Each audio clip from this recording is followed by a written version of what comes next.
What up? Welcome to another episode of Source and Company. I am your host, Source, of course. As always, you can follow me on Instagram and Twitter. That's Smitty Source on both of those. Subscribe to the Source and Company YouTube channel. Follow the Source and Company Spotify and follow the Source NCO podcast _ RVA Instagram for the show, for all the updates and upcoming guests and all that good stuff. All right, cool. So today is a bit different. We kind of talked about this before. I'm gonna tell you right now, we got Dox-1 again. For those who don't know, we used to be a group, MicSource, Dox-1. I was the MC, he was the producer, and we went by the name Grown Folks. So we decided to discuss our album from 15 years ago, 2006. We dropped Child's Play, as you can see on the screen there. So we're just gonna go through the songs. We solicited some questions from people who were either close to us around the album time, people that were on the album, or people that we know like really like the album and mentioned that they liked it, don't mind asking a question about it. So we got some questions, we're gonna answer, go through some songs and have fun. Dox, what up? What's going on? Oh man, I don't know. I feel nervous about this. Not because of the music, it just feels weird. But you know what? I don't think anybody's ever going to ask us to review our album, although it is dope. I don't think anybody's going to be like, yo, we need to talk about that Grown Folks album from 15 years ago. But it's our work and it's dope. So we can talk about it. And I got the platform. So here we go. Exactly. Share it with the world. Share it with the world. Let's get into number one. Oh, you know what? Actually, before that, Okay. there was one question that was from a man, Solomon, Solar Music. By the way, Solar Music just dropped his instrumental album, Rare Pieces, a couple of weeks ago. That joint is dope. So follow him, SOULARMUZIK. He asked, what was our thought process for the album? Which seems like a simple question, but that joint is like, Yeah. I mean, I think it was to be different, obviously. It wasn't to be the same old, guns, weed, battle, girls, songs all together. It was a more mature feel because we weren't as young, I don't think, I mean, we were the same age as a lot of MCs, but we weren't as young as some MCs as they were coming into the game. So it was more of a mature feel. You had, you had your situation. I had my wife and kids, both kids at the time. So we kind of went into it with a mature approach. Yeah. I wanted to make music that people in our shoes could listen to and kind of see themselves in. It's really the 100%. main focus. Exactly. So we're gonna jump straight into track number one. How the album started. Let it ride. Oh shit. Another late night. Man, I'm getting too old for this shit. Grown ass man music. Story of life from a cat with 2 kids and a wife to keep safe. Speak through song as a keepsake, cause each stake is higher than the last one.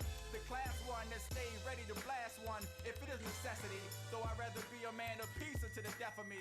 Niggas pop shit, I just let it be till they take it to the next level. Make the rebel come out. Child of God, but they trying to make the devil come out. That's pretty dope. Just saying. It's hard for me to not try to say some of the lyrics, but I'm trying to keep myself from rapping along. Right. From the block to the burbs, let the truth be served. MicSource, all I got is my balls and my words. You cut it whenever. One of the few times I'm on the album vocally. Thank goodness. Yeah, Dox-1 on the hook. Yeah, so that was the first joint off the album. I don't know the name of it. What was it called? Official. Thank you, sir. It's a shame I don't know the name of the song. And I'm glad like I'm not looking at the album list because I don't want to know what's coming up next. I remember somewhat, but when we get in the middle, I'm gonna be like, I don't know what's next, So Well, my view, I can't see what's coming up next either. So oh, we're word? in the Okay. same boat. I can see them as they come up, but yeah, I can't see what's coming up next.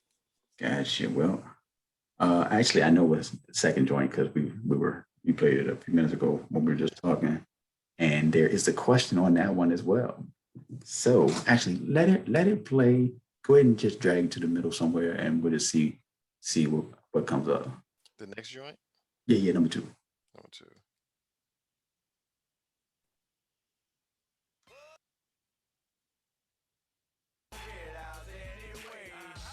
So I went straight to the hook. Yeah, yeah.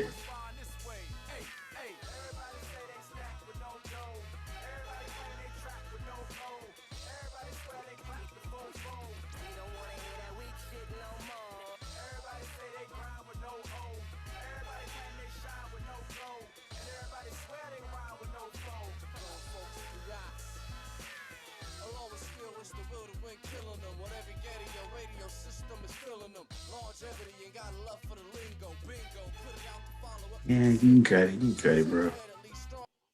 So that was No More, which I never would have remembered the name of the joint, except you showed it to me minutes ago. Featuring Feel the Agony from Liquid Crew, Rock with Exhibit and Brass Cash. Strong arm steady. Strong Arm Steady, absolutely. So we had a question from Rerock, DJ Rerock, who What is up, Rock? yeah, exactly. Dope DJ, got all the connects. And he asked, how did we link with Feel the Agony from the Liquid Crew? Do you remember? I don't actually. Ah, That was you. it was me. It was. Yeah. So for those who didn't know or weren't around, before Facebook got popping, before Instagram, before Twitter, there was MySpace. MySpace, I mean, it's still there, I think. And MySpace still there, right? It ain't what it used to be, but yeah, it's Okay. still there. Yeah, yeah. So MySpace was the way that people interacted, social media wise. And a lot of times, you could link with artists, talk to whomever. I happened to link with Phil's manager by his word. So let's see. I ain't gonna tell the whole story, but I linked with Phil's manager. We went back and forth. I sent him Dox beats. He was like, yo, Cronda, I want this joint. Mitchie Slick want this joint. Phil like this joint. I'm gonna try to get this other joint to Talib because Strong Arm Steady was dealing with I remember that. Blacksmith, which was Talib's label. And one way or another, we got Phil on the album because that's who I wanted. I like Phil the Agony. That was my dude. Like I was all about the West Coast, Exhibit, Razzcast, The Far Eye, Souls of Mischief, all the Dilated Peoples. Yeah, all of them that was my joints. So that's why I love Phil the Agony and had to get him on the joint. Thoughts? I was always a big fan. Same with especially Feel the Agony, Dilated, of course, and Tafari definitely. Um, yeah, and now that I remember, didn't Crondon record something? I don't remember. Yo, that's a good question because I feel like because when you tell a story again, I feel like there actually was a Crondon song that I produced. like I know they was mad about some other joints because I had sent okay, so I sent out the CD, right? I sent out the Dox-1 beat CD, 30 joints. It took the people like 3 to 6 months to respond to the beats, bro. Yeah, By that's that time, you had already shopped the joint. You had already got the joint with Camp Low. mm, We had the joint that's on the album that we're gonna play in a few with Deep Rock. And we had the joint that I had written, trying to shop it to was it Dwelle? like trying to shop it to Dwelle. So it was that joint. It was another joint. It was a bunch of joints that they like. Oh, the Rangers joint. There was a bunch of joints on there that went away in their time that they didn't respond. So it is what it is. Yeah, in that same time frame, that would also been this Philly stuff as well too. So yeah, it probably was a whole lot of stuff on that CD that was going. Yeah, yeah. So that's the answer. Reroute. Appreciate you shooting us the question. What's next? I don't know, but we can get into it. What's next should be Girl Holla. We can bang out this early. We got to at least get to the the main part of the song, so they can hear you on the stacked vocals.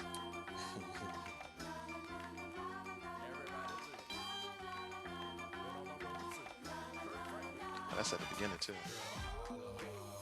Oh, the remix beat.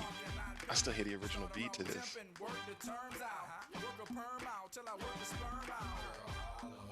you know how to give a massage, or you and your girlfriend want a menage, I make a chocolate and whipped cream. Did we let Shonda rock? Did we let Shonda rock? Yeah, Shonda Let with it. the intro. I ain't too proud for heads, so get to stopping. Don't worry about calling if it's gonna be a problem. When you're The hook is about to come up though. anywhere in the world, any day of the week, any way we conjure like fantasy out. Mr. Raw, give that ass a tattoo and a smile. Ever since you walked up in the place, you know I had this smile on my face. Because you look like the kind of guy that need a girl like me in your life. So what I'm thinking that we should do is get together, just me and you. And if you're good, I might give you a taste. As long as you can make us. Had that joint down. Yeah, and see the funniest part is hearing this because there was like 2 or 3 different versions of that beat. Mhm. So in my mind, I was waiting for a different version of the track to drop, and I forgot about this. This is the one that actually made the album. Yeah, yeah. Um, that's what I remember. I remember the original, and anytime I hear the song, I'm thinking the original, and that joint comes in, I'm like, ooh, the change up. Yeah, and that's the way it hit me too. That the change up when the verses drop in, it's like, oh, I forgot all about this. Yeah, shout out to Shonda Yarborough, Shonda Y, who blessed the track, and she used to rock with us. We did shows together. She went with me to Northern Virginia. We went to Kentucky. we did some things. Well, you went to Kentucky. You went Yeah, to, I went to Kentucky. yeah, yeah, we did some things though. We traveled around a little bit. So shout out to Shonda Y. All day, all day. Next up, That would be home again. uh,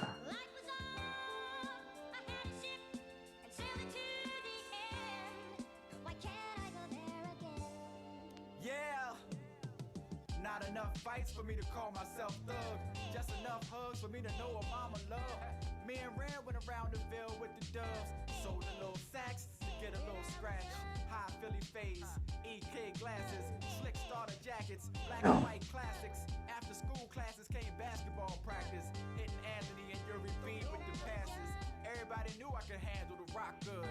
And after ball practice, we went out to Rockwood. See, niggas would ball out until we fall out. Or when it got real late and the lights were all out, I sent a call out to all my people who understand what I'm talking about. Saying back in the day when I was young, I'm not a kid anymore, but sometimes I sit and wish I was a kid again. dang, Sauce. All right. Let's get 4 in. Back in the day before I was a teenager, things were thick, but it wasn't that major. With fresh gear and new kicks, man, you had flavor. With cutting grass was the only form of manual labor. I had respect for my neighbors, and it was nothing for grown folks to ask for a favor. And I didn't feel the least bit strange making a run to the corner store and keeping the change. Yeah. Yeah, Shout out to Spark Vader. What up, bro? definitely. So you said Spark had a question. Yeah, Spark's question was, why was he selected to be on the project? And that is definitely a Dox-1 and Oh yeah. leads to a lot. The reason Spark was on the album is I'll go ahead and say the biggest answer, because this was a song I felt like I needed to be on in this grand scheme of the project. I didn't want to be on the album a lot. Like if I could have not been vocally on this project, I would have been happy. But um still felt it was important for me to be there. So Spark was actually my surrogate. He and I met in 6th grade, and we met over hip hop. Like he was doing a beat on a table in homeroom class, and I wouldn't want to think I was this cocky at 11 years old, but I looked at him, didn't know him, hadn't met him before, and told him like, "Yo, that's not a beat," and I broke out a beat on the table, and he was like, "Yo, that's crazy," and we started building from there. Word? So yeah, that's exactly how we met. So it's kind of like if I had to think of going back for someone to be a surrogate for me to rap on a song, he was Mhm. the perfect person for That is crazy. I've never heard that story. it. Yeah. So when he asked the question, the first thing I said to him was, "That's a good question," and I didn't give him an answer, but I already knew what the answer was. I'm like, yeah. Like if I had to think of somebody to rap for me, especially Mhm. in the song where we're talking about back in the day, he did. There was nobody else I would have thought about but him. Great answer. Funny enough, Dox-1 says all that, and then we get to the next track. You might as well just jump into the middle, Dox. Go ahead. Jump into the middle. All right, I just skipped it randomly. I don't know where it's going to play. Perfect. And at the beginning of the verse, wow, You gotta let it rock heavy if you don't want 2 minutes. oh, it's gonna be 4 bars. Might get 2 sentences. To step to this level, this shit'll cost you. Y'all just skittish talkers. I step on you like British walkers. Since the Ooh, days when infinities was Datsuns, I've made beats and you still can't rap like Dox-1. Yeah, that's enough of that. Dox-1 on the bars. Come on. Yeah, like I said, it still felt like, kind of in the mold of a Pete Rock and CL Smooth. It felt like there at least had to be some point that I was on the project. Just didn't want to. Yeah, I think it was, I think we had talked about Quali and High Tech, yeah, and High Tech had rapped on the joint, and he was like, and he said, that you ain't even know I had flow though. It was like, well, you gotta rap. You gotta rap, baby. yeah, yeah. It's one of those things where it just for the the feeling of the project that we wanted to put together, it felt like it was, for me personally, it felt like a necessary evil. I may Mhm. not want to do this, but it to me it wouldn't have been complete if I wasn't at least on one rapping. Yes, sir. And we appreciate that. Dox-1 with the bars. So every time he played a song, we played a song, whatever. I'd say ooh after the British Walkers line every time we played the joint. So I had to do it. Had to do it. Don't know what's next. Let me see if I can find a question that's just general. Okay, Uh, we'll do that before we go oh, to the next one. shout out to DJ Billy Wynn. There was Billy Wynn on the cuts. We didn't get to it. Oh yeah, Cuts on No More, or no more. the Feel the Agony joint. And he sent a question. He asked, when did we meet and how long was it before we started recording the album? I know these answers. That's a loaded question.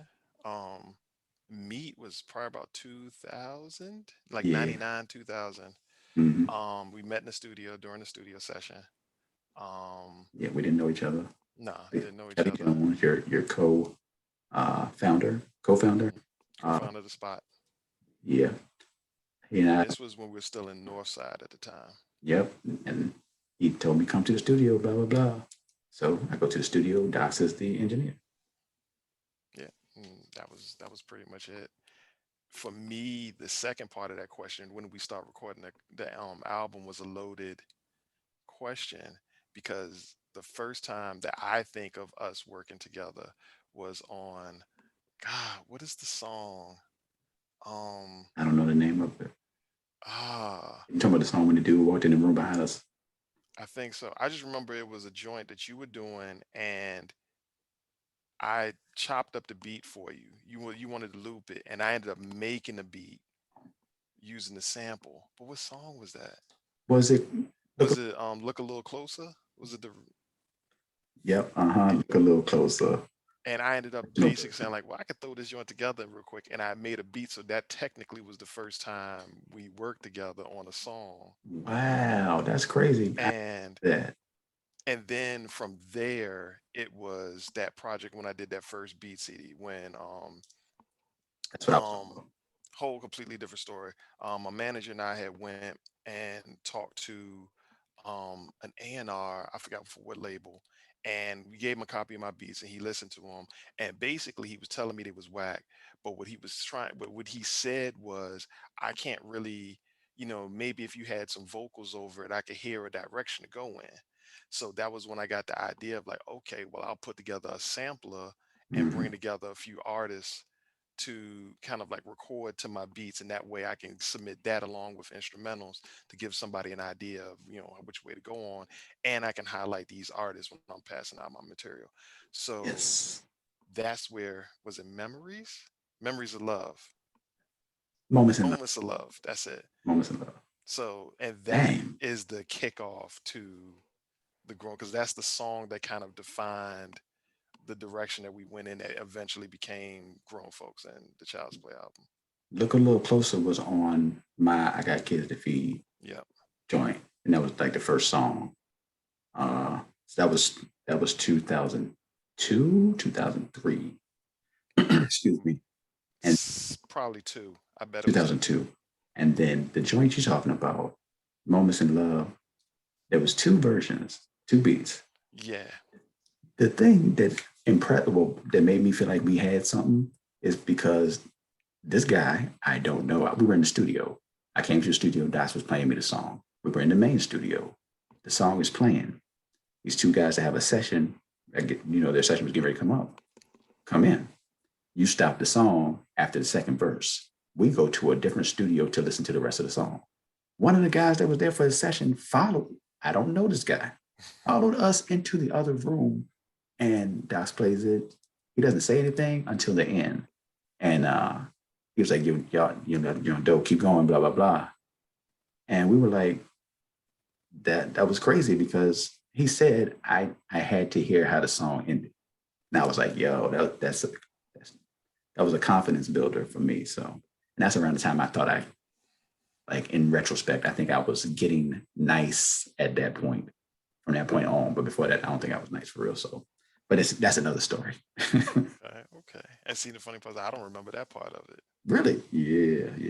It's crazy. Okay. Whatever's next you got, let's go.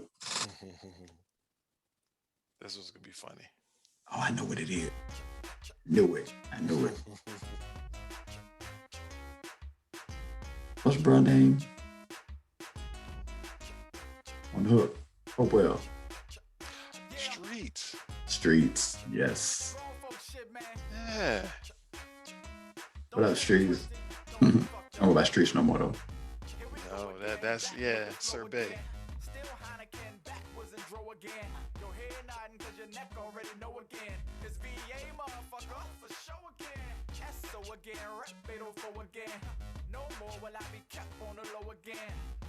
Wait, cut that joint, bro. Like, I'm saying cut it because there's no story really to go with unless you got one.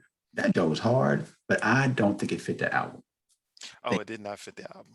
I think we was trying to grasp something and hoping that if somebody from one of those labels needed something that they felt was radio friendly or maybe marketable, this would be it. If not, something like Girl Holla or one of the later joints. Yeah, but that was definitely the aim with this joint. Yeah. That joint was hard though. Let's not get it twisted. The joint was hard, but it just didn't. It wasn't the feel. And also for me, the samples and the hook. This was the second time that I used those samples and Yo, hook. I'm surprised. Okay, I'm sorry that I said cut it because I know you wanted to get to the hook. Probably, I just Oh no, it was cool. That was a good thrift store find. I'll skip a little bit ahead to get to the hook. And whichever one I choose is the beginning of the chase. Whether it's liquored out or set the digger out. I'm feeling like a pimp, so I take the I don't know these words at all. the shoulders off. Get the swag back. Pop a couple tags. Take us back. Touch the sky. All my soldiers ready to ride. Niggas is on your side. We just want your hands around. Wild out. Touch the sky. You got to listen to the second part of the hook and the sample. Yeah, you hear it.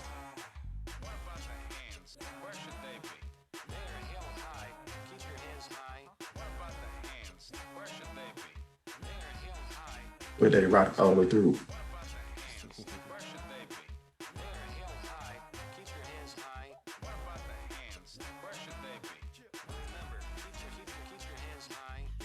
Yeah, that job was hard. That was hard. I remember going to the super flea market when it used to be over here where can't think of the name of the church that's there now. It used to be the old Memco's on Midlothian Turnpike back in the day. Yeah. And I bought that record and it was a baseball instructional record. Yep. And I think I paid like $3 for it and just felt like there's something on here. And yeah. And it was a part of just teaching kids how to catch in the outfield. And Yeah. it was just the whole thing was just explaining how to hold your hands to, make sure you catch the ball overhead and the whole nine. And I just heard the pieces of it, and it's just like yeah, it just felt, Yeah, it was just right. Yeah, absolutely, absolutely. What we got next? Classic. This is special.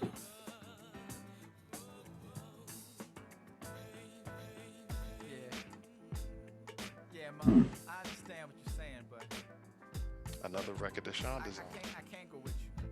I can't go with you. For real. I know you don't understand, but This joint's I'm trying crazy. to explain it to you, alright? Listen. After the show, we might chill at the club, buy a couple of drinks, show the people love. Yeah, but chicks come throwing that ass at me. Wanna get me out in the open, trying to catch me. Don't you know I got a wife at home? Trying to mess up my life at home? Look, miss, although you look good and got me harder than wood for real, I ain't trying to go out like this. It's cool to know you like me though.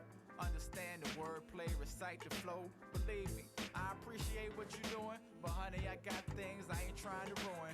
They say home is where the heart is, and I don't wanna lose a happy one, so don't start this. Them hotel beds get lonely at night. Let that hook ride. You know I gotta stay right, alright? So just leave me alone. I'm a family man, and you trying The to horn. my family plans. I got somebody. Already know I got a wife at home, shorty.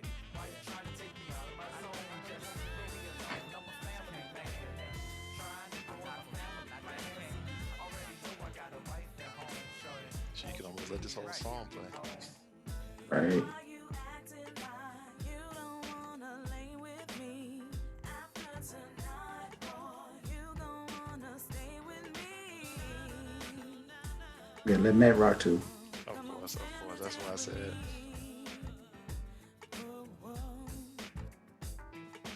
Leave me alone. I'm a family man, and I don't think I want it tonight. Leave me alone. Boy, boy, boy. If you push me too far, I just might. Yep, and I don't wanna do that. You know. Yo, that joint is fire. I don't care what nobody say, 15 years old or not. That joint's shout out to Matt. What's Matt's last name? Miller, Mati Miller, or Mati 804. Um, his Instagram name is long. I would shout the whole thing out, but yeah, he's still at the spot holding it down. Word, yeah. Matt got a couple plaques on the wall, don't it? Yeah, a couple plaques on the wall. For A sure, for couple sure. platinum. Let me get specific. A couple Yeah. platinum plaques on the wall. So as a Indeed. producer and songwriter, so yeah, he's doing his thing. So Matt, Shonda, and me. You know what the question is about this one? Question is from two different people, actually. But I'll talk about the one. I bet I already know what it is. You but know I'll what let it you say is. first. So the first person, well, the same Danger Mouth and Lil Rock. Both had the same question, but mainly it was Rock. What happened to the Family Man remix show? Ah. Do we get into this? We have to get into it, I guess. We can Well, for me, the easy answer to that is if you're working on music, if you're working on any kind of project, whether it's a paper, whether it's a school paper or anything that's like a long-term project that you put a lot into it, make sure you have everything backed up in multiple places because that's what happened to the Family Man remix. I had a problem with my computer that was working on everything that was supposed to be for the second album. And what ended up happening is one of my hard drives, a bunch of files got corrupted where I had some files of the song, but others would just come up blank in like the audio sessions. So like that, we can go into all of that now. Like the Family Man remix, Tell 'em Why You Mad, Tell them why you um, mad with Diggs with and Clef. Rest in Diggs and peace, Clef. dollars. Yes, like that one. And it was those two songs, and Oh, no. The I told you I just ran across Pay on Clubhouse. yeah, The Back in the Building Back in the remix Building, with Pay, who was from Diablo Archer. Diablo Pay is Archer, from Pay is from uh, Holland, Holland. that Okay. Diablo Archer, Von P from Tanya Morgan, and somebody else on that joint. I think it was one more person on that joint. Yeah, that joint went. Yeah, Yeah, Yeah. it's all bad memories. It's all bad memories. That I was in a big tailspin pretty much around that time. So yeah. Yeah, and that actually, Mouth. So Low Rock and Danger Mouth were on the remix. Like their vocals were already recorded. Blah blah blah. hmm Um, And the craziest part is I found Rock's vocals not too long because I'm moving. And so I've been packing stuff away and I'm finding stuff. And I actually found Rock's vocals like maybe about a month ago. hmm, But it was only Rock's vocals. It didn't have you on there, didn't have Mouth. It was just Rock.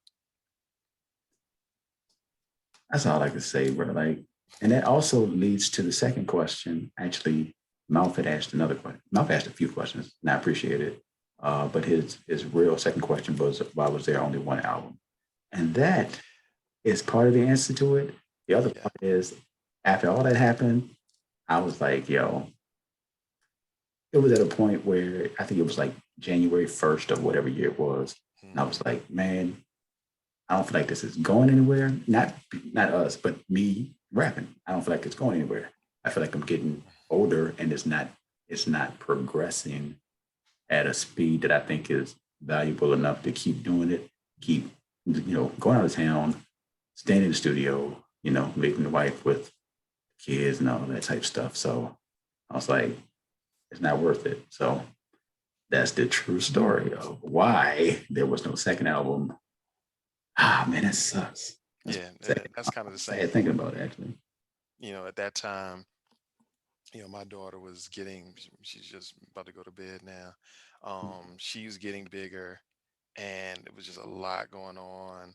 That was around the time the economy was changing, you know, there was a lot going on all at that same time. So like realizing that I had lost everything and was I think like I spent like 2 days like frantically trying to search for like whatever original media I had that had, all of the files on it, trying to see if I could piece back together stuff. It just wasn't working. And yeah, I know I wasn't in the right mind space to keep going. And that was that. Me and Dox didn't like communicate for a while after that. Yeah.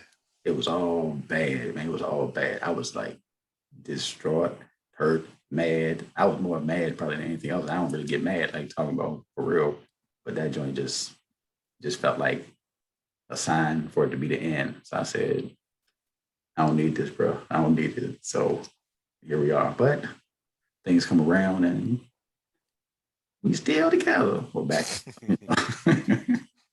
After that short interlude, I guess you can call it. And that feels like the perfect segue to the next song. Bam. What is it? Oh wow. Oh, crack. This was probably the easiest beat for me to make on the album Oh word. because it was a loop. It just rocked. Hmm. Y'all don't know about grown folks music. Sean Chappelle.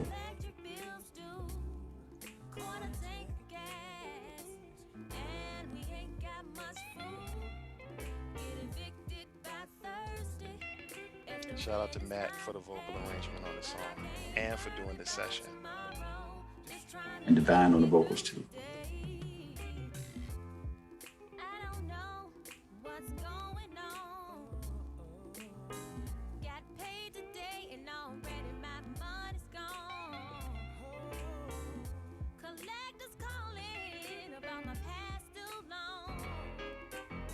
Whew. Got a stack of bills right here. You gotta let it rock, bro. Job with benefits lag. Hey. That joint fire before I even get on it. That joint is fire before I play a vocal. Shout out to Sean Chappelle, who you mentioned that I had Dox on the podcast couple episodes ago, and he said that he's never met Sean Chappelle in person. Like I said, we've been in the same room together at the same time, but as Mhm. far as me actually speaking to, I've never spoken to her. Yeah, that's wild. We're gonna fix that one day. Not today. COVID related, but one day. That's a great song, bro. That's a great. Which, once again, it comes down to this is the only song on the album I didn't record. Yeah, true. That's true. No, I did this song one time at a show, and I remember this one person. Like the crowd was straight quiet, like they was engaged for real, for real. Like I was like, because I mean, it's not a show song. Like who does this at a show? Like this is depressing. But I did the joint one time, and I remember that the one of the engineers he said to me, he was like, when you rap, you know, it to me it feels like, and he said his words. He said it feels almost regal, like like you're. Wow. He said regal. I was like, word. That's how you. That's how you. Okay, I'm gonna accept that.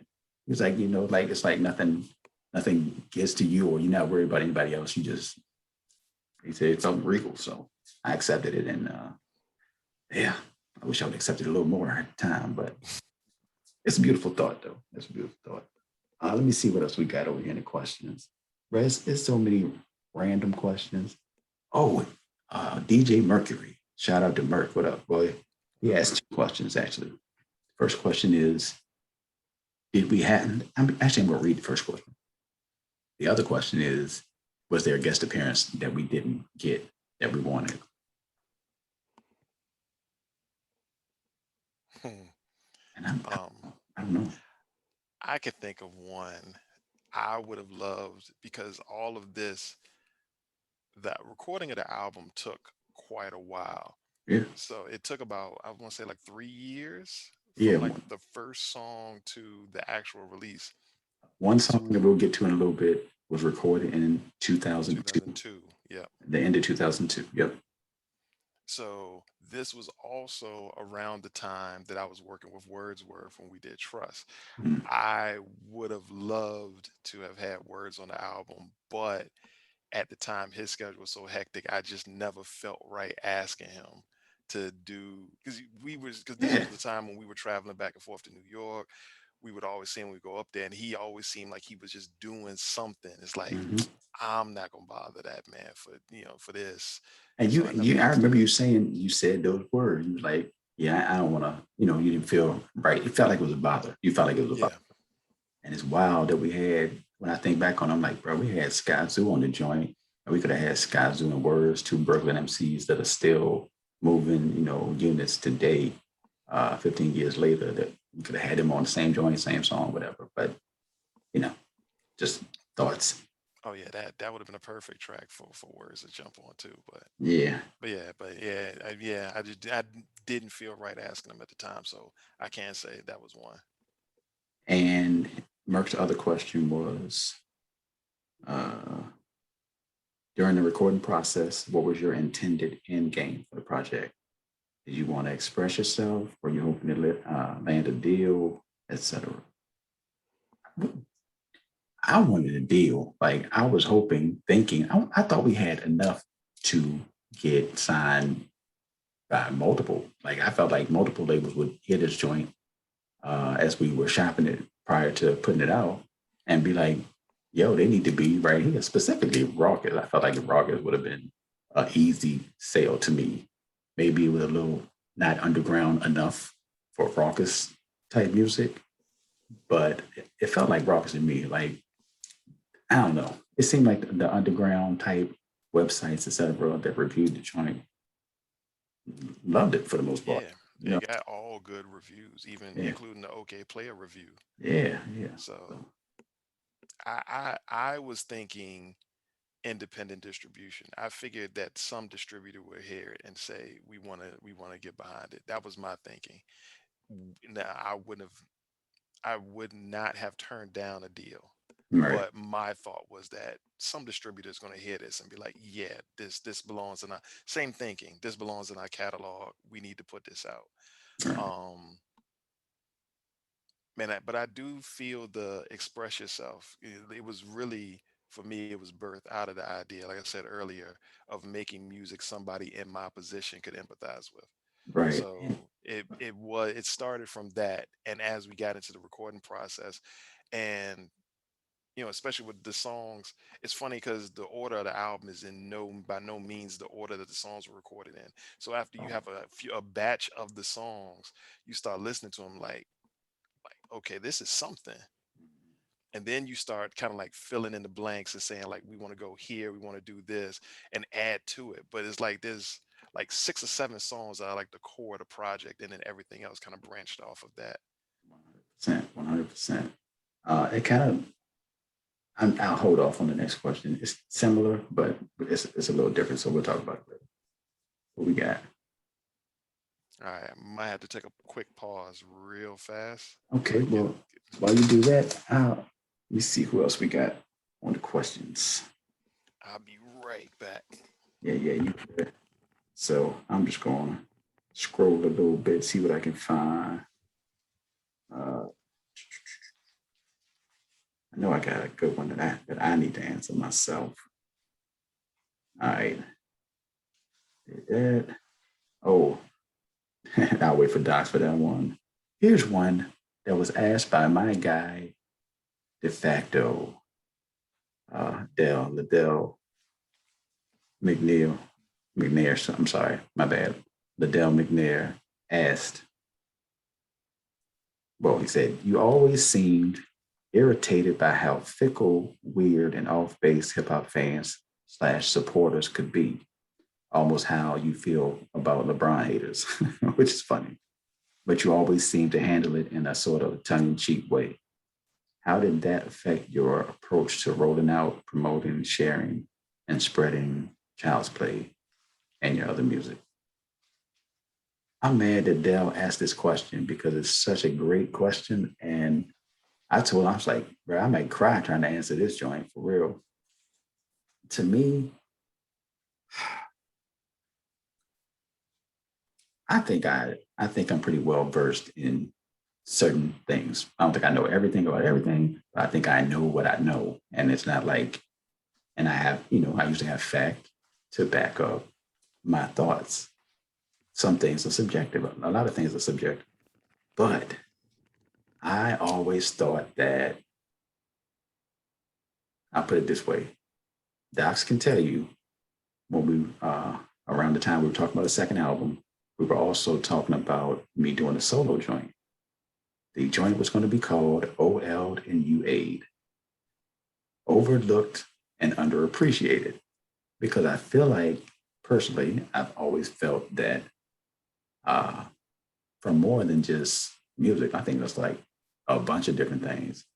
It's like you think about your friend circle, friend group, and some friend groups, there are people that you're like, I need that person.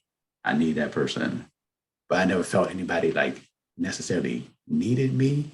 I was just like an accessory to a lot of things. So instead of being, the focal point of anybody's admiration, it was always like, yeah, he's cool too, but not that important.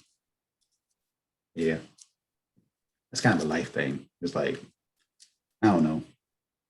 I feel a tear coming in, so I'm gonna stop. You missed the question, but it's cool. It was about me. It was to be. So you'll have to hear it on the broadcast when it comes out. So we can go into the next joint.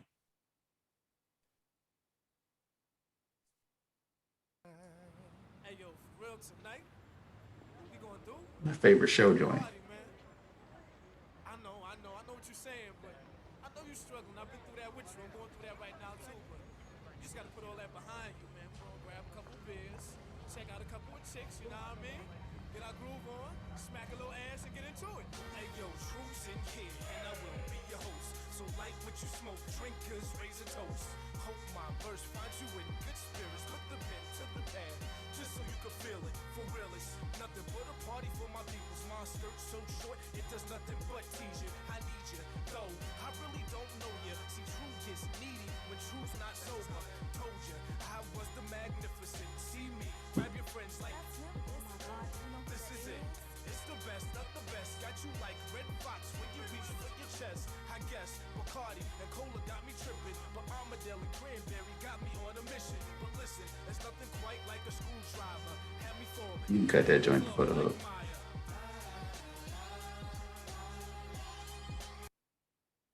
Yeah, that was what is the name of that joint? Can't hear you. It sounds out. But it lost dot sound. Let's see. Let's switch first. Here we go. I can hear you. All right, I'm gonna try to switch it back. Oh, I heard the song. I couldn't hear you. But what is the name of that joint? Tomorrow. Yes, Tomorrow, featuring True and Simon Phoenix. What up, Simon P? True. So was this a True song? The other joint was definitely a True song. This one? The later song was definitely a True song first. The other one that he's on, that we'll get to. That was? Yeah. See, I thought this was a True song. Oh, do I have it backwards? You know I what? think this was a True song. I think you're right. And we asked them to put it to we use on the album because it was the perfect segue from Family Man was Saturday night, and then Sunday follows Family Man, and then this is Sunday night after church, basically. Yeah. That's a smooth out joint. Yeah, that was my favorite song to do at shows because we had the old the Cheers breakdown. The Cheers breakdown. People love the Cheers breakdown. You know, everybody likes to hold their glass up, so that was always fun. Shout out to True and Simon P. What's next?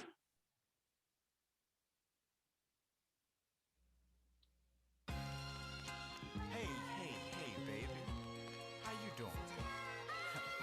Well, my name is Mike, and I'm a Taurus. You see, girl, seems like all this time I've been looking for love in all the wrong places. But when I saw you walk through that door tonight, I already knew it was love at first sight. You know what I'm talking about?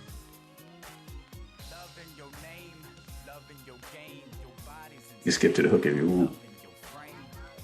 See, I like this beat. This is one of my favorite beats on the album. You're so intelligent. I'm loving your eyes. All right, Let's skip. take our time. Ooh. Need to rush, 'cause after the night you and I gon' be us. 'Cause after tonight you and I gon' be us. 'Cause after tonight.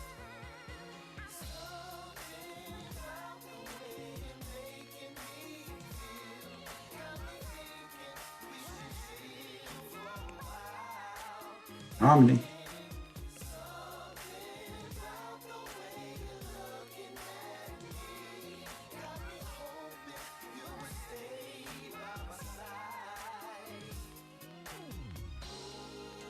see, girl, I'm not a complicated man. All I really want is you. Ooh. I'm just trying. Yes, sir. Shout out Brock to did that. Brockington, Darian Brockington. Killed that joint. He killed it. D Brock, the name may sound familiar. He was on all the Low Brother projects. Basically, he was the singer with Low Brother before Justice League. really started singing for real. So shout out to him. Shout out to Monty Garside, who linked that up, and shout out to Corleone, who actually linked me to Monty Garside. So that's the whole tree of that joint. There was a Little Brother question, actually. There was a question from our good friend Bertram Moore, aka B Moore. So back in the day, it was a website. It was a chat room, basically. It was called Flavortown first, right?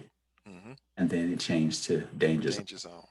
It was created by Danger Mouse, who I mentioned earlier.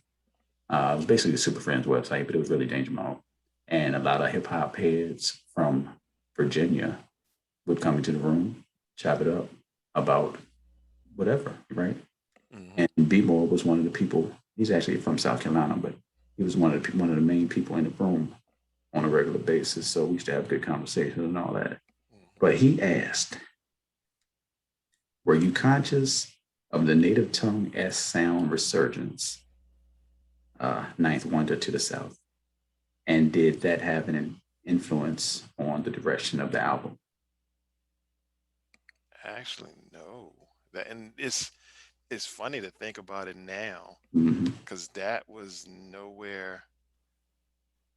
I can say if there was any sound, which is funny, the complete total opposite. If there's any sound that influenced me at that time, I would say Dipset. It was that Heat Makers, um, Bink, Just Blaze. Like it was all That's of very those. true.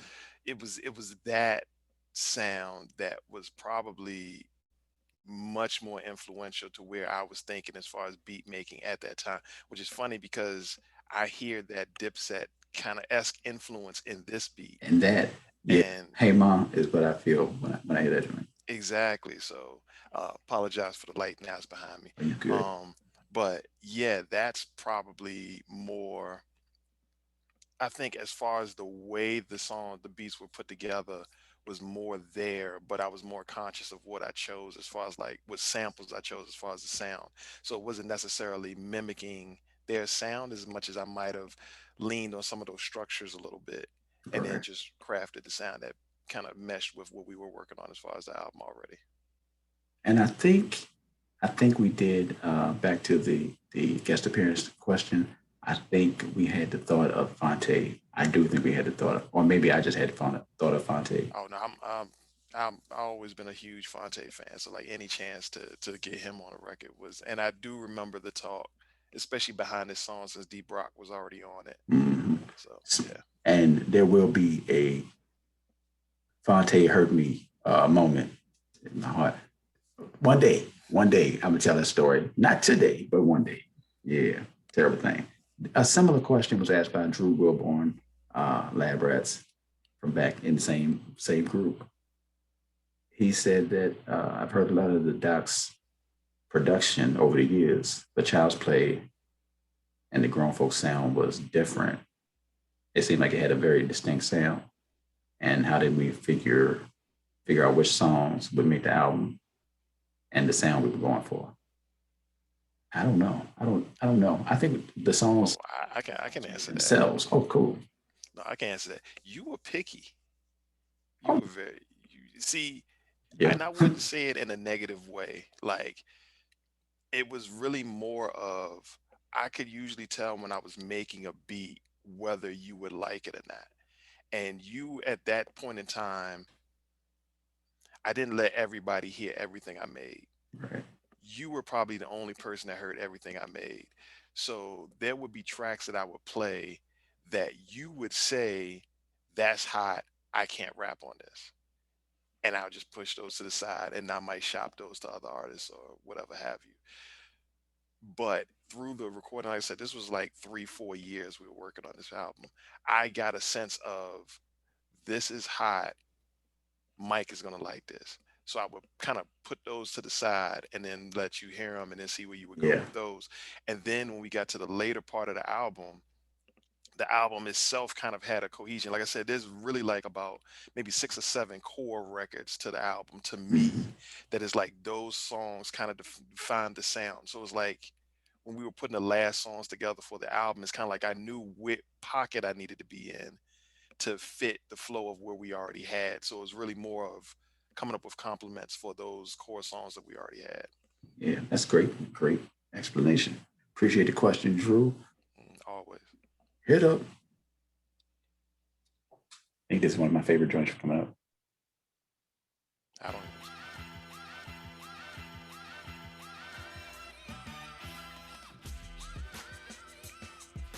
This joint is crazy. I don't think people would like nobody like people mention this song, but this joint is crazy. The beat is crazy. You told me not to talk about the label in Philly, but they wanted this beat so bad, and I wouldn't Makes let them sense. have it. Thank you. It's grown folks all up in the place. MicSource in the booth and all up in your face. Hey, the track provided by Dox, you know the beat knock. They say that nigga be reminding them of P-Rock. Well, I guess that make me CL smooth, cause when rappers step in my area, they CL.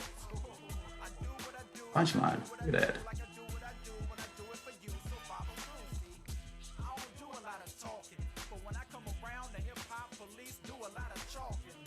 Ghost right, gotta do it like an auction. You want the best flow? Put up the best dough. MICSO, you RCE, no velocity, so let's go, go, go. Still nice as a bee and reppin' the V exceptionally. Accepted as me and follow we, cuz You sometimes cut out whenever you're ready. hit that bang shit. Rock it up. Yeah. Yeah, that joint is dumb. That's anytime I find myself listening to this joint, that's the song I go to 100%. Some people will say a later song is one they would go to, and I understand. That's the song I always go to. Any thoughts? If not, we can keep it Yeah. rolling.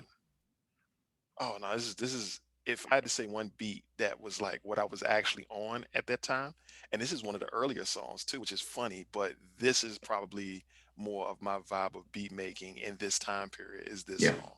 Um, we needed this though. We needed this. yeah, we needed this one. So, but yeah, we can move on to the oh, next one is a classic. This is the first song recorded for the album.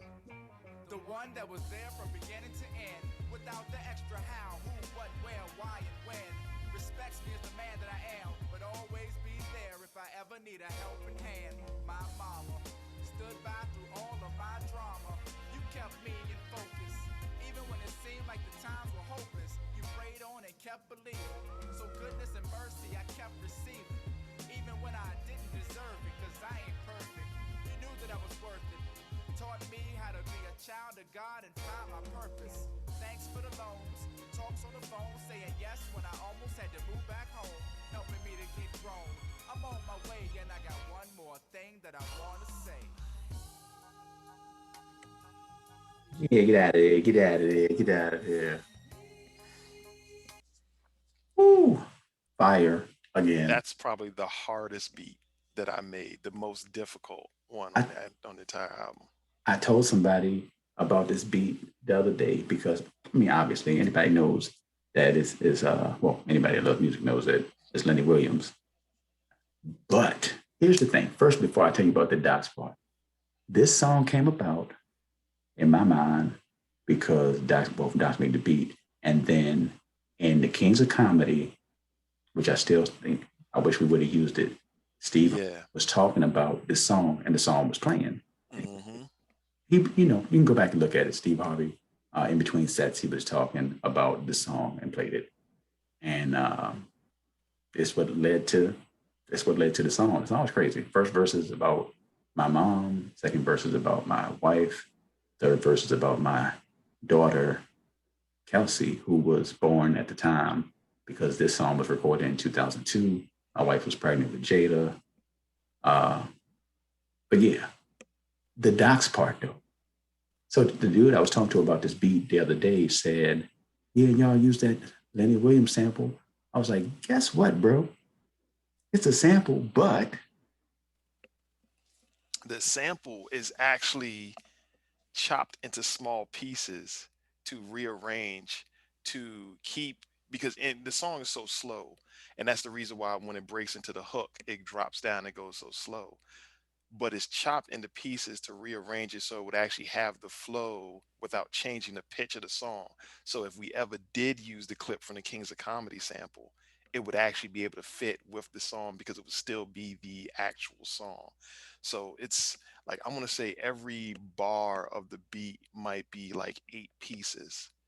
yeah, Like I think you said it was like 40 some chops. yeah, it's 40? it's something crazy. I just remember it was on my ASR. My ASR is in the closet over there. But it's like I had to go like almost the entire length of the keys just to play out the sample because it was that many chops, and it was crazy. This is by far the most difficult beat on the whole album. And it was worth it. This song, there's not one person that has ever said anything other than a glowing response to this song. The Like, biggest praise I got on this beat, I played it for Super Dave West. If y'all don't know who he is, he's a producer, did a lot of work with De La Soul, did some work with Michelle and Cello, um, lot of artists. He lived here in Richmond for a little while, actually during like I think around the tail end of us recording the album. Hmm. And I played this song for him. And at the time, I want to say that the Twister record hadn't dropped yet. The Yeah, this is before that. so he went crazy that I had sampled it and the way it sounded. He couldn't understand how I did it that way. And I explained to him the whole thing, like real cool. We went back and forth on a lot of stuff. He taught me a whole lot. But this was the record that he was like, yo, you need to give me some beats, da da da, and all that stuff. But that was probably one of those things that stuck with me. Like, all right, I'm doing something right. Yeah, the cool part about this song that I remember, like early in their first few years, Lonnie or Mouth would text me on Mother's Day every year, like every year. Be like, dog, as long as I'm on the radio, this song will be played on Mother's Day. No You don't question know asked. how many times on Mother's Day I've randomly turned on the radio and heard this song. Me too. And it's always the craziest feeling in the world when you hear it. It's like, wow. Yeah. I remember coming back from out of town one time and just turning on the radio and the song was already on. I was like, and the family was in the car, so it was cool. Oh, it was a question about this joint. Mordecai asked, how did my family feel about the song? I can tell you this. I was with my oldest daughter earlier today. Last night, we were together as well, and her and her friends were about to go out to another friend's house, and they were playing their pre-party mix, and they said, "Oh yeah, we can't. Yeah, this is our song, blah blah blah." And they skip to the second joint, and it was this joint. True story. Wow. Wow, y'all, wow. Oh man. Oh, Mordecai had a bunch of questions, but I'm not going to list them all. But a lot of them have to do with me and you doing some things uh, regarding his Twitch channel and maybe some instrumental stuff. We'll talk about Okay. it. Excuse me, but yeah, we can move on to the next gen. And now we get to the difficult part of the album. Yeah. Oh, Yeah. I'm not even saying anything. You let it rock or stop I'll it. let it rock for a second. You talk. So since this is all instrumental, I can kind of explain the story, and Yeah. I'll be brief. I lost somebody special to me, and I took a break and this was in the middle of the recording process, and I took a break from making any music. I didn't do anything, didn't turn on the equipment, didn't do anything. This is literally the first beat I made after they passed away. It's probably about 3 weeks afterwards. And when we were working on the project, I came up with the idea, if we want to make it about our real life, those are things that people in opposition go through. We lose family members, we lose friends. And I gave this track to Mike to say, hey, it would probably, be really, really good if you could write something to it with that idea. And he listened to it and said, no, like, I'm not doing this. Like, for whatever reason, he didn't feel like he could do it justice. And that's when the idea of let's put it on the album in its original format. And this is literally the mix I made of the track. Like, I didn't even re-record it. This is me getting back on my equipment after that for the first time, and this is what came out. So instead of us doing something with this track, we decided to do another song, which becomes the next song that follows after. Well stated. And I'll skip to that one. I got nothing.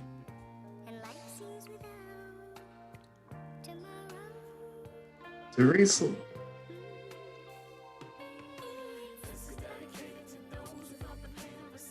I'll say this part now, and then we can skip after I let your lyrics play. Shout out Teresa. Thank you for doing this song. Without going into specific details of what happened, I've always appreciated your wordplay because for me, it's always been. I'm stop. Death is a part of Right your here. life, but that don't make it easier when somebody's death is a part of your life.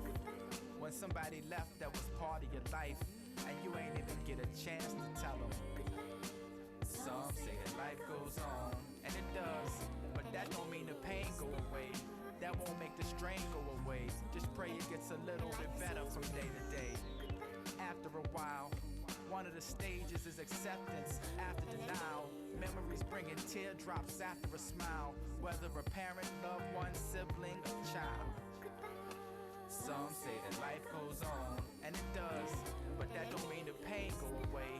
That won't make the strain go away. Just pray it gets a little bit better from day to day. But just to finish my thought, the way the wordplay plays through the way you did the song always like hits me in a good way. It almost feels cathartic. It's like the way I play it, the way it plays out of my mind is just like, yeah, this was always the right feeling for me behind all of my emotions that were swirling around at that moment. So I've Right. always appreciated the song.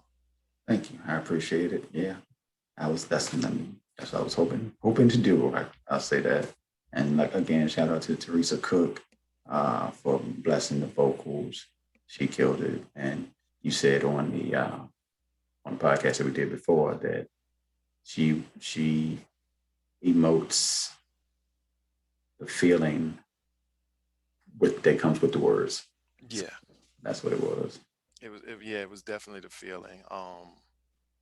Just the expression that I felt like the song needed, and it was a great compliment. Y'all did y'all thing. So Thank you, sir. Thank you, sir. so let's bring up the mood and go to the next song. Indeed. Hey, This song was my idea. That's why I know that this was for the album. really? I can't remember what the exact inspiration was for it, but yeah. Well, the Tribe is my favorite group of all time, and I think it's True's favorite group as well. So that's why we grabbed them.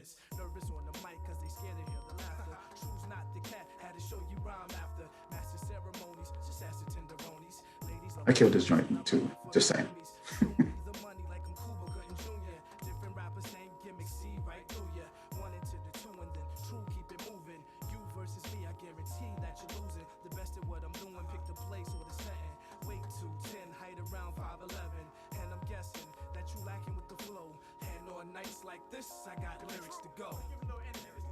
You gotta play me. That's cool. Gotta play a little bit, just a little bit. All right. I know it's been a minute, but the folks are never falling. Tried a little slinging, but that stuff was not my calling. Walking through the joint and all them suckers started hauling. They acting like they balling when they really doing nothing. Talk a lot. All right, stop there. But yeah, Right. that was, I can't remember. The inspiration was for us to do a remake, True. and I can't remember why we got the idea to do a remake. But I remember saying that, obviously, your favorite group was Tribe. True also favorite group was Tribe. And at the time we were traveling a lot, doing shows. We were doing just always connected. So it made sense for the two of y'all to come together. And my favorite Tribe song is Lyrics to Go. So Mhm. it was the trifecta of let's remake that song, and it brings everything in together. So that's why I knew that this was my idea. That's why I was like, no, I think this one was for our album and Tomorrow was for his. Gotcha. Yeah, that was actually the question from Strickety Stress. Ah, I Uh, jumped the gun. Yeah, no, it's all good. But that was Stress's question. Why did we choose Lyrics to Go? Stress used to rock shows with us. He was always there to be, I don't want to say hype man, but he was always there to rock with me, and he do songs in between. So we always appreciate Stress. What up, bro? I'm not sure. Are there any other questions? I feel like I skipped somebody. I feel like I skipped somebody. They're not gonna be mad because I asked them to do it, but it is what it is. It is what it is. Hey, but one more joint, right? Technically, three more. I don't know where we going Let's see. with this. Let's see. Oh no, we'll get to the last. We have to do it with the one joint. Okay.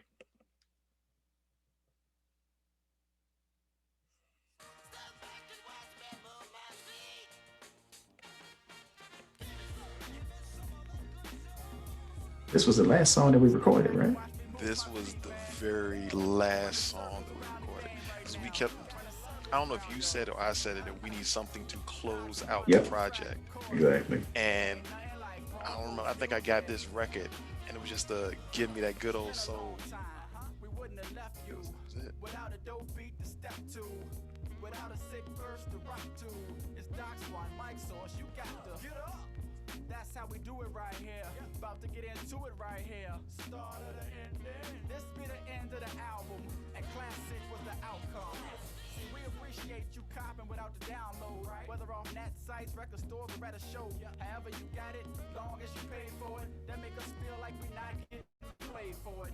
So enjoy every beat, every verse, every hook, every song that we disperse. Couldn't put a value or price on what it's worth, so don't abuse it. It's so It just it when I put the beat together, I remember being was I was in what's now my daughter's room when I made this beat, and I remember finishing it. It's like calling you immediately, like, "Is this it?"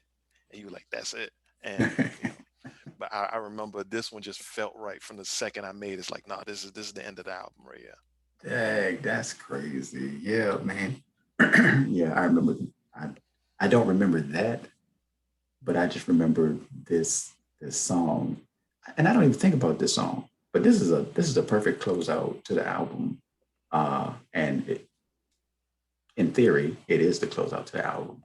But in fact, it's not because we were foolish, which leads to a question. Actually, there was a question that was asked in regards to going forward. Do you have anything else on this song?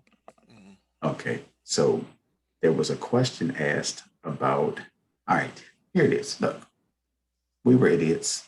Nah, I'm gonna let you answer first. But his question was, this is my man Kyle Hobson. Um, what did he say? He asked a couple questions actually. But the main question was, who came up with the idea to hide the track with you and Nicholas F between the 25 tracks of silence? And that was his favorite joint. So we were some idiots. That's all I'm saying. This was track, Good Old Soul was track like 16, 14. I don't know. Some Hold on, I can tell you. I can scroll. It was 16. 16. So on the album, like if you listen to this on YouTube or Spotify, Apple Music, wherever, it lists 50 tracks. That that we did some skits in between 17 and 50, but there's only one song, right? It's only one song. I want to say if you go to track 45 and Exactly. rewind backwards, because it's like all of the songs are like all of the tracks are really really short, Mhm. except for 44. I think it is. It's like 5 minutes long, but you got to go through like 2 minutes of silence before you actually get to the song. We're sorry. We're sorry. It was funny though. It was funny at the time. I remember one particular person being like, I heard that bonus track. Uh, I was like, you don't slap me because Doc said that. Remember what you said? If you what you say if you I just remember we were up really, really late that night and we recorded a bunch of nonsense and then chopped nonsense. it up and put it in different places. It was really just being sleepy, tired, like all of the above, and just in the studio rambling and recording stuff. But that was back when albums had the hidden track, the bonus track. Like you Yes. were, like you had like the blueprint, which had like the last track had 3 songs on it that you had to let the track play all the way through. It was that era where you kind of hid songs on the CD and Mhm. different things like that. So that was what it was. But we couldn't foresee streaming when you would see all of the hidden that wasn't even something that we thought about yet. And yeah, That's funny because actually one of Mordecai's other questions is, can you get the album on YouTube without the blank tracks? no, because Like, that was done through CD Baby when we sent the actual physical CD to them. And it was like they offered the extra service of like, hey, we can make this available on streaming sites. We weren't thinking about how the CD would play on streaming sites with all of that foolishness at the end. Right. So that's why it looks the way it does online. But we can get you to track 45 right now, right? Can you get the Oh track? no, we still have one more song. Huh? My favorite song. What are you talking about, bro?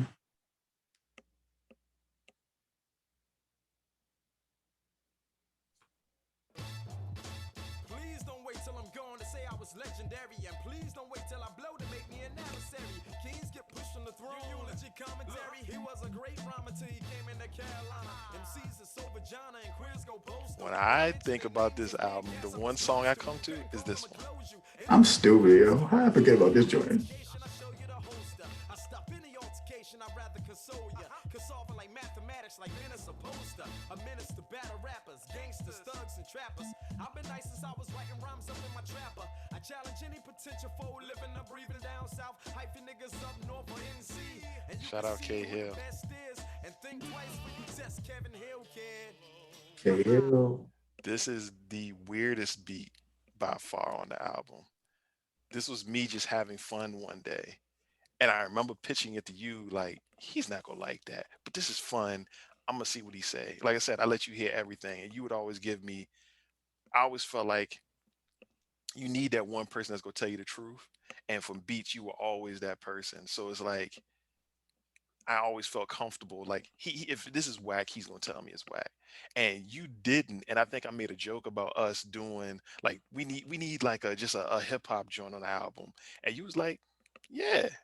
It wasn't like a like yo that's fire, but it was kind of like a it's not a bad idea, and it just kind of ended up going in that direction, and this ended up being the last song, which was you said it that we need that one song that makes people rewind and listen to the album over again, and Mm-hmm. that's what the song ended up becoming a rewind factor. Bro, how I forget about this joint? I was thinking Good Old Soul was the last song. I'm wild. No, Good Old Soul closed out the project. This song does not fit on the Grown Folks project, but it was a Right. song that needed to be there. And just like, a lot of hip hop joints from the years around that time, there was always a crew joint or a joint with a bunch of people on it at the end. And this was that. So we had K Hill from North Carolina. Hmm. We had Buff One from Athletic Mike Lee from Michigan. We had a young boy, Iceberg. He was 16 or 15. He was 16 when he recorded the verse. Yeah, He was 17 when the album came out. Yeah, so he was 16. You got to listen to the joint because he killed it. He was crazy. Oh, He was, can I tell a story about that studio session too? Go ahead. That was crazy because at the time we were talking about working with him. Me producing him and you were going to manage him.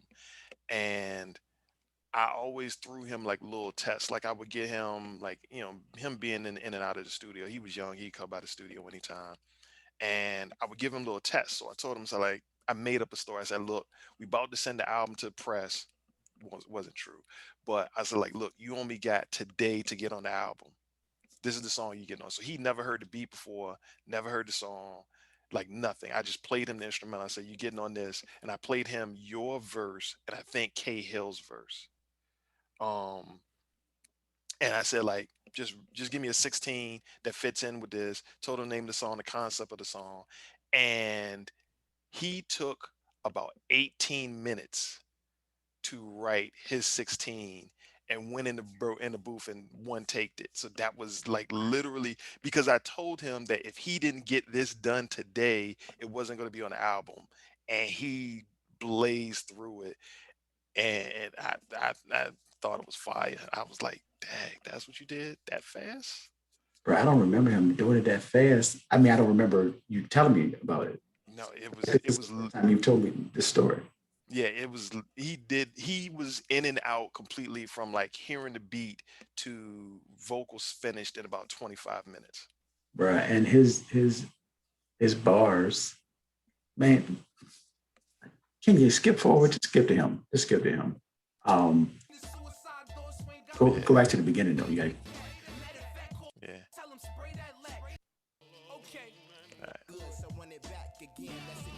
So the song's called Rewind Factor, and he did this in 25.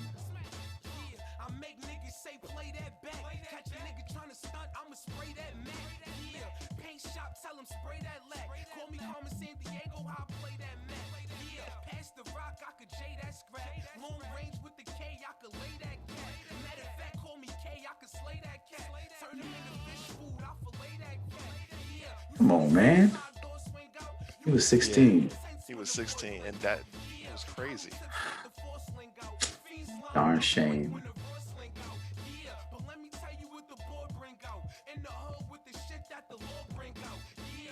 Yeah. Oh, stay right there for 1 second. So he was 16. I'm not gonna tell his life story. I ain't gonna put his business out there, but just know it was a travesty. It was a travesty. I think he could have been something special. I think he used to rock with like Stack Bundles. Was it Stack Bundles? Yeah. What? hmm Yeah. He was from Far Rockaway. He had been living here for a while, but he was from Far Rockaway, and he would always go back and forth between here and New York, and he ran with Stack Bundles back in the day. Man. So it was Cahill, Buff One. Buff One, Iceberg, Mm-hmm. and this guy. Gazoo. Who did rock a little bit. Just because I hit the wrong button. Let me go back. It's okay. It's okay. So Skazoo, basically, Green turned the room in the Busch Gardens, and I got shit on seatbelt, meaning locked and loaded. So holla if you know book need help. I could shout names, but you ain't worth the call. I hurt feelings from the jump. It's no first of all. SK got the game in a vice grip, rocking $400 jeans. yeah, Step up, haters. that's nice. You don't need to hear me.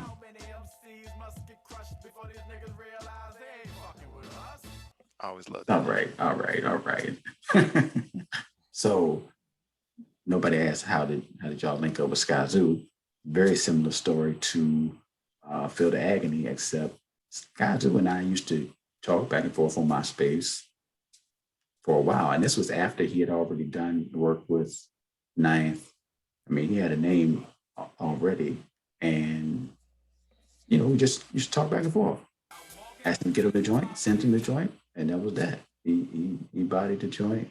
So we had North Carolina, Michigan, New York, Far Rockaway, Brooklyn, and Richmond on the same joint. And that was the end of the album until we got to the bonus track, which was the hidden joint. And that had Nicholas Fury. Nicholas F. I don't even know what that, like y'all know Nicholas F. by the name.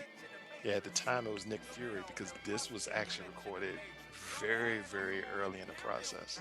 True.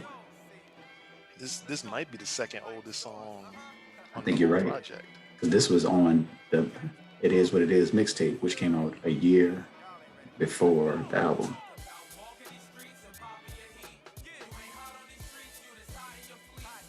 I had to dig into the bag because I knew Nick was going to, go all over the place with it. And I was like, man, he can't make me look crazy on this joint. I can't let him make me look crazy. So to me, his first 8 is kind of ill.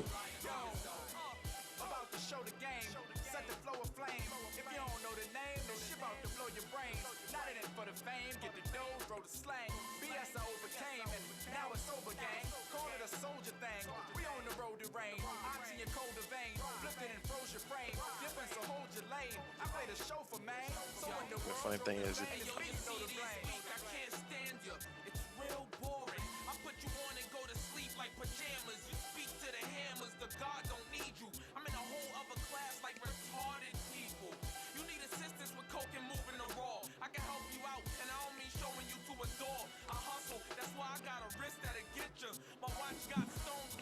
Biblical.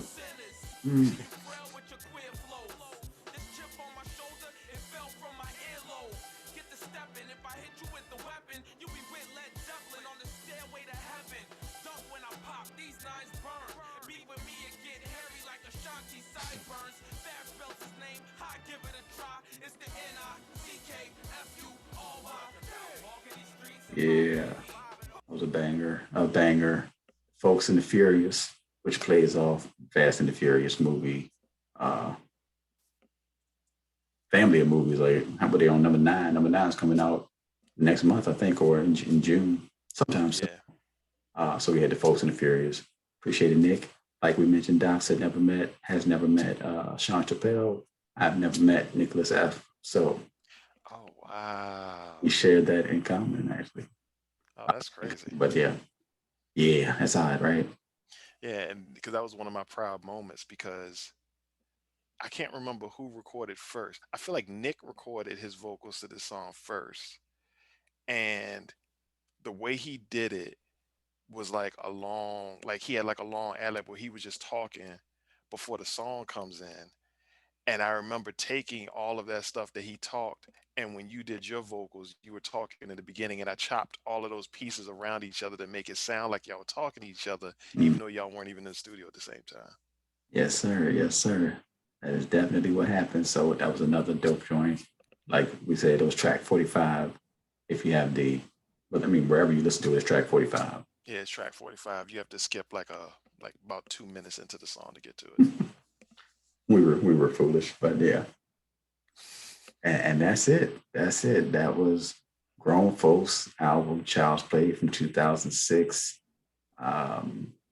Rave reviews, dope music. I mean, it's fire. Like it is what it is. It was a fire joint, and we just happened to be the ones who made it. So Yeah. we had to do this. Any last words? Any last thoughts? I think I got to all the questions. Any last thoughts for the people? Can't really think of anything that we didn't talk about, like from song to song. Sure. I thought it was complete. It felt good to make, like, regardless of everything else that happened around it. Like, I feel good things. Like, even just looking at the album cover, it feels warm. It feels comforting. It feels energetic in the right ways. It feels cathartic in the right ways. It really, to me, encapsulates all of the emotions that we probably were feeling at that same time Mhm. into one piece of work. And it almost feels like a time capsule. Indeed, indeed. That's crazy. And to think that we weren't really worried about our pictures being on the cover or anywhere because, you know, like, Yeah, if you got the physical CD, we're on the back. yeah. So it wasn't like we was like, hey, it's us guys. I've had actually Solar Music, who had the first question, did not know that was me until I don't even know, maybe this year, maybe recently. And that's my dude. He never knew it was me. And he had heard that album back then and thought it was crazy back then, but didn't know. True That's story. crazy. Oh man, so I'm glad we got to do this, dog. So got to chop this up. I think so. Wordsworth, who I had on the podcast and you worked with, said that he wrote his book because he wrote his book by taking his lyrics and put them into a book form. And I felt that was a great idea. He said everybody should do that. He said that all MCs should do that because that's easy. It's already done. I'm thinking about doing something like that personally, actually. But I say that because I feel like everybody should do something like this. Like if you had an album, if you have a platform, and whether it was a big deal or it wasn't a big deal, talk about how y'all came up with it. Just record a conversation about how you came up with the album and how things came together. I'm telling you, it makes for good entertainment because this is dope, 90 minutes. And I think that people that love the album are going to appreciate this. And hopefully some new people will discover the album as well. Indeed, indeed. That's it, man. That's it. So once again, Dox-1, MicSource, Grown Folks, Child's Play on all streaming platforms. Out here.